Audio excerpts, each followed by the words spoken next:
நீங்கள் எங்கே கண்டாலும் எங்களை துரத்தி அடித்து துரோகம் பண்ணிட்டு இருக்கீங்க. ஆனால் ஏதோ ஒரு ஜோசிய நாகதோஷம் உங்களுக்கு இருக்குதுன்னா மட்டுமே எங்களை தேடி வந்து நீங்கள் முட்டையாகட்டும் பாலாகட்டும் எங்களை வேண்டிக் கொண்டு நாகம்மா தாகம்மா என்று எங்களை வேண்டிட்டு கிடக்கிறீங்க. நான் எப்போதும் அந்த சர்வேசனோட கழுத்தில் குடிகொண்டு இருப்பவன். எப்போவுமே உங்களுக்கு எந்த தோஷமும் பண்ண மாட்டேன். அந்த பரமாத்மா ஸ்ரீகிருஷ்ணனுக்கு நான் முக்கியமானவன். நான் நண்பனாவேன்.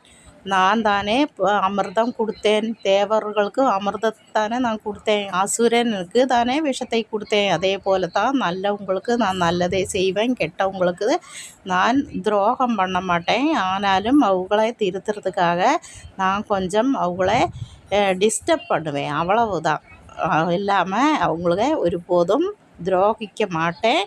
நம்பலாம். அந்த ஸ்ரீகிருஷ்ண பகவான்கிட்ட கேட்டு பார்த்தால் உங்களுக்கு தெரியும் நான் எவ்வளவு நல்லவன் அப்படின்னு. அவ்வளவுக்கு நண்பனாவேன். அதே போல தான் விநாயகனுக்கும் என்றைக்கும் நான் விநாயகனோட வயிற்றில் சுற்றி விளையாடுவேன்.